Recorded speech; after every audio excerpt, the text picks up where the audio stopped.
고층 건물로 채워진 도시의 미래. 황무지가 도시로 개발되면서 높은 건물이 세워지고 있습니다. 이 건물이 수명을 다하면 어떤 일이 벌어질까요? 우리가 생활하는 건물은 영원할 수 없습니다. 언젠가는 돈을 써서 허물고 새로 지어야 합니다. 무슨 돈으로 재건축하고 또 얼마나 높이 지어야 할까요? 두 서울시장은 재건축에 정반대의 행보를 보였습니다. 박원순 시장은 최고 층수, 용적률 등 재건축에 규제를 가했고, 오세훈 시장은 부동산 시장을 활성화하기 위해 규제를 풉니다. 박원순 시장 사망 후 2021년에 오세훈 시장이 재집권하면서 2030 서울 플랜에 명시된 35층 룰은 폐지되고 50층이 넘는 초고층 아파트로 재건축할 수 있게 되었습니다. 옛날부터 아파트는 부동산 투기의 대상이었습니다. 예를 들어 1000세대의 저층 아파트를 허물어 3000세대로 재건축하면 새로 생긴 2000세대를 일반 분양하여 큰 이익을 남겼습니다.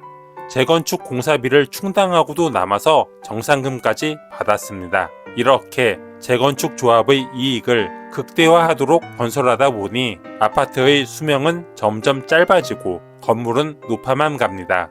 1970에서 1980년대에 지은 아파트는 5에서 12층, 2000년대는 20층대, 2010년대는 최고 35층까지 높아졌습니다. 그리고 오늘날은 50층 이상 가능하도록 규제가 풀렸습니다. 아파트 50층은 150m나 되는데 앞으로 얼마나 높아질까요? 또 아파트 25층과 50층의 공사비 차이는 2배를 훨씬 넘습니다. 시공 난이도가 높고 초고층 재난관리법이 적용되기 때문입니다. 초고층 재난관리법은 대표적인 예로 50층 이상의 건축물에는 30개 층마다 피난 안전구역을 설치해야 하는 등 재난재해로부터 안전을 지키기 위해 규제를 가하는 법입니다. 이제는 재건축이 돈이 된다는 말은 옛말이 되어버렸습니다. 높게 건축할수록 공사비는 더 심하게 증가해서 정상금을 받기는커녕 분담금을 내야 재건축할 수 있습니다. 더욱이 러시아, 우크라이나 전쟁 등 우리가 어떻게 할 수 없는 국제 정세 때문에 공사비는 치솟고 있습니다. 이제 분담금마저 많아져서 재건축을 포기하게 됩니다. 그러나 아파트가 오래되어 낡아갈수록 유지비도 커집니다. 재건축하자니 분담금이 부담되고 안 하자니 유지비가 비싸지고 이러지도 저러지도 못하는 계륵 같은 상태가 되어버립니다. 시간이 지나며 이사를 올 사람이 있고 없고 상관없이 돈이 많은 사람부터 낡은 아파트를 탈출하기 시작할 것입니다. 결국 아파트는 가난한 세대만 거주할 것입니다. 깨진 유리창의 이론이라고 들어보셨나요? 사소한 무질서, 깨진 유리창을 방치하면 더 큰 범죄와 사회적 혼란으로 이어질 수 있다는 말입니다. 즉, 낡은 아파트로 인해서 동네마저 슬럼화가 진행됩니다. 주거 환경이 나빠짐에 따라 주민들이 떠나면 경제력이 없는 사람들이 남고 또 모여들게 됩니다. 인구는 기하급수적으로 줄어드는데 세대수를 늘려서 공사비를 줄이는 방식의 재건축은 언제까지 가능할까요? 또 건물은 얼마나 높아져야 할까요? 부의 상징인 도곡동 타워팰리스도 언젠가는 재건축해야 합니다. 건축 당시 우리나라 최대 용적률인 900% 이상을 받아서 42에서 69층으로 7개 동이 들어섰습니다.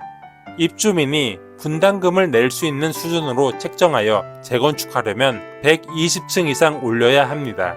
잠실 롯데월드타워가 123층입니다. 물론 층고 차이로 롯데타워보다 낮지만 너무 높지 않습니까?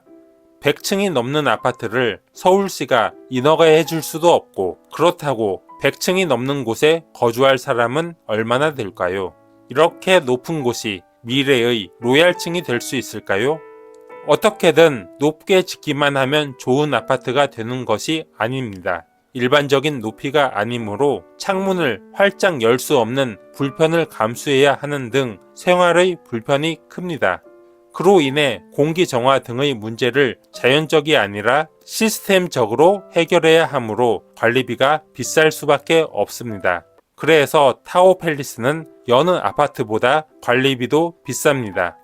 우리가 다음 세대에 물려줄 아파트는 슬럼가의 콘크리트 덩어리가 될지도 모릅니다. 애물단지죠. 앞으로 아파트도 개인 주택처럼 자기 돈으로 재건축할 것입니다. 이상 물느표이었습니다. 다음 시간에는 우리나라 아파트의 수명이 유독 짧은 이유를 알아보겠습니다. 구독자님께 더 좋은 사회 지식으로 보탬이 되겠습니다. 감사합니다.